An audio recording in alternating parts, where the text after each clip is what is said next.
Hey everyone, thank you for tuning in to my pro and expert walkthrough for the Riverside tournament featuring the Sunshine Glades and the Glen Monarch Estates. This is a guide. It's not meant as the absolute final answer, but more like a starting place to get your notes going and get ready for the next big tournament. There are some older tournament recordings that I have just because these holes are not all available in the game at the moment. So be aware of that. Also, that the wind you're going to see on these shots are not the actual tournament wind we'll see. Of course, we're going to see that on Monday when the tournament gets started. So good luck, everyone. Let's go.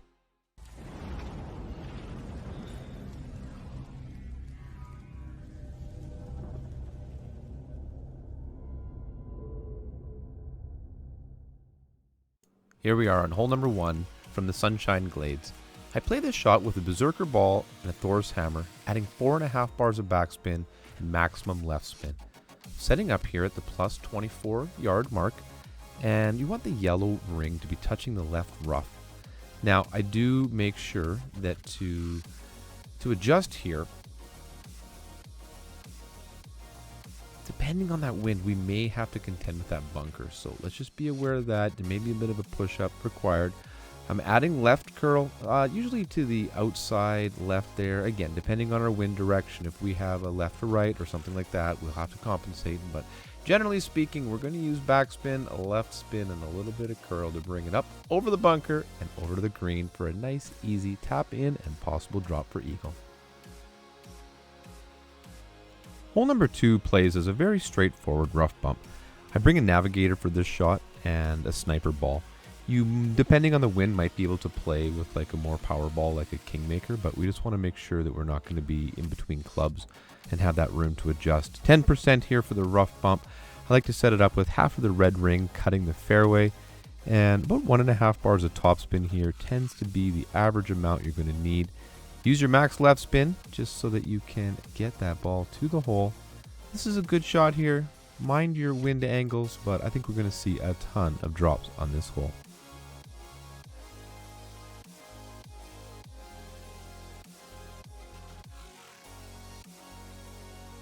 So hole number 3 is the kind of hole that I would say really greatly can benefit from having higher level clubs and higher level balls here. I'm showing you this shot with a Titan. I'm using at least 6 bars of topspin, and I like to use 1 bar of right spin in this wind. Depending on the kind of crosswind we may or may not have, the spin here, of course, is going to change. Ideally speaking, we want to try to get as far up as possible to this the end of this first fairway. 10% is the adjustment here, and I like to do this shot with no overpower if possible. Now, depending on the ball and your sort of setup, the wind we have, you can bring a big dog here. Sometimes with the top spin, you're able to play it up between the bunkers and get it to the green for a possible drop, more like an easy tap in eagle. In this example, I do have the sniper with me, so I play it at a 10% here. Just laying it up to get it to the top of this last fairway, using a little bit of backspin, 4 or 5 bars, whatever you need, just to sort of situate yourself in a safe, easy wedge range. I do really enjoy playing end bringer shots. Definitely something that can be a real consistent drop in your game. Easy adjustment here, no big deal. Just gonna bump it up down here for a little bit of a layup.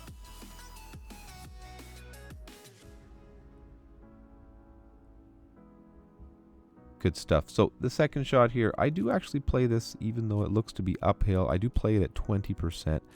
We're going to estimate here that the slider is going to be at about 80%. I'm playing with an off-screen adjustment here. So 20% downhill elevation, and I go about 80% slider from this distance. Just check your distances. You have to play this one as it works out best for you. Now, of course, if you get it to the green, this hole can be played anyway, but this is your basic starting method, and we're only going to amp up the aggression level from here. So good luck getting your drop here on hole number 3.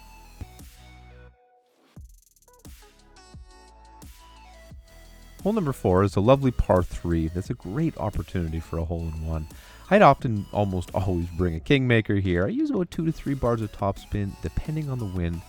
Setting up here with the top of the blue ring touching the fringe and basically trying to get the curvature of this ball guide to get it to the pin Now, because I have a fairly strong headwind here, we do have that ball guide well through the hole, touching the back rough. However, if we are playing in a tailwind circumstance, or even in most crosswinds, this is the kind of shot where you're going to be putting the tip of the ball guide just to the hole or slightly through it. 5% downhill elevation I played for this shot. I wish you all the very best of luck on hole number 4. I think hole number 5 is a lot of fun if we have the right kind of wind. As you can see here, right to left, kind of send it wind. We're going to bring at least a power 3 ball. I like to bring the APOC here because it's got a great amount of curl. I think an extra mile 8 is probably going to be a good club for this as well. 5 to 6 bars of topspin. I'd say like probably, minimum at that point. Maximum left spin here with my Titan ball.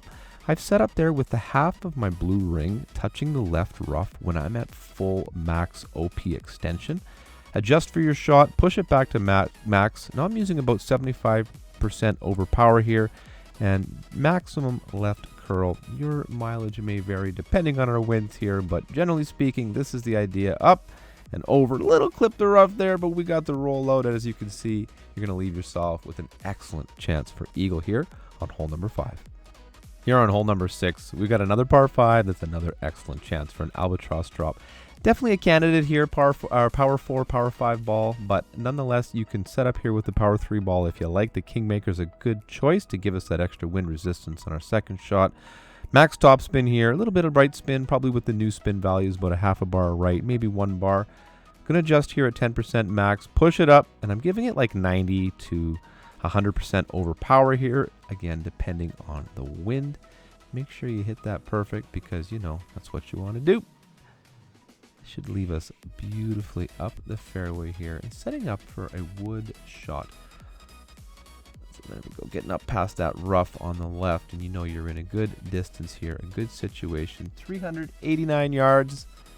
That's going to be an important value. Setting here now then at minus 5% max.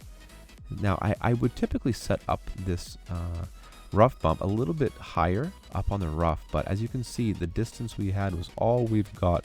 So we give it 2 1/4 or so bars of top spin, 2 bars of right spin, which with our new spin value should be 1 bar of right spin or slightly less than that.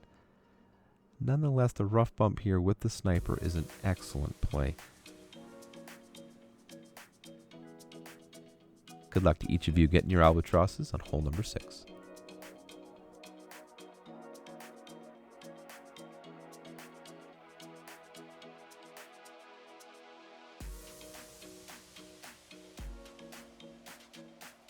Here we go for hole number 7. This one I shoot once again with the sniper. Very common club on this course, and a Kingmaker ball. Definitely bring more wind resistance if that's your taste. You see me here with a katana, which is acceptable. But again, I like to try to use as much wind resistance as possible in the tournament. Top of the blue ring here, touching the rough, adjusting at 20% mid distance. 1 to 2 bars of top spin. I like to just look to see that second bounce is just onto the green. That really is the indicator for me that we're going where we want to go. Funny little hole here, but I actually think that this is going to be, along with the last par 3, a real decision maker for those folks who are going to take home a banner on the weekend. Good luck to you on hole number 7.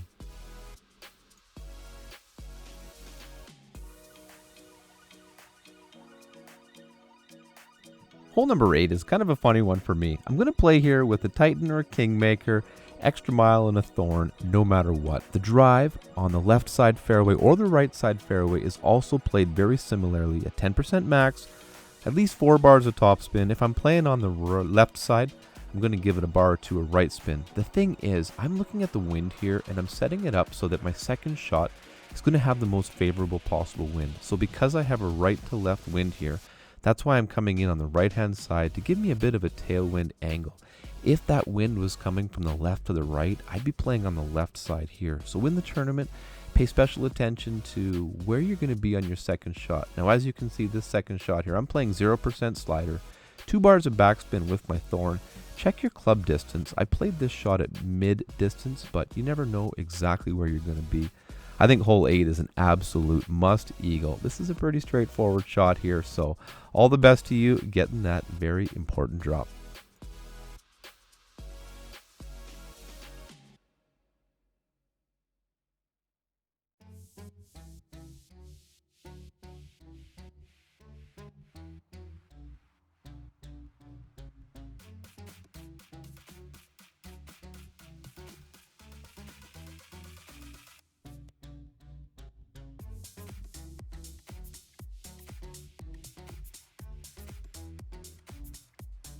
Here we go now, hole number 9. This one here is a spectacular chance for an albatross, as are all the par 5s here in this Riverside tournament. Kingmaker quarterback for the drive. We're going to go 10% max. I like to set up here with max top, max right, and that blue ring kind of touching the rough, and the yellow ring is going to be near the top, but not too close to the top, because if you get down on the edge, the down slope here, you stand a real chance of not making it over to that second fairway. I do push up a little bit here. It's not always necessarily, and about a half a ball of right curl just to avoid that left side fairway bunker. Set us up here for a really beautiful second shot. With the sniper club, I do adjust the second shot at -5%, and given my positioning here, we're playing it at max. So then, of course, you have to just use your ball guide to get it to the hole. I'm using maximum right spin here. And then I go and think, okay, we need just a little bit of top spin just to make it to our destination. This one here really depends on the drive. I may end up going rock in the tournament if it'll give us enough topspin to get down that second fairway. Anything, just to get the consistency is really important. Nonetheless, go for the rough bump here. I think it's your best chance to get this elusive but important albatross. All the best to you, and good luck everyone in the Riverside tournament.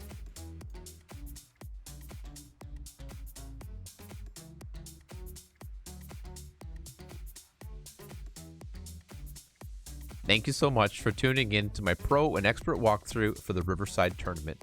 It's been my absolute pleasure to share with you my interpretation of the course and some of the shots that we might see. If you have any comments, feedback, or suggestions, leave them in the comment section down below, and I'll absolutely respond to each and every one of you. If you're not subscribed to the channel, now is a great time to do so. Thank you so much for your time, and good luck.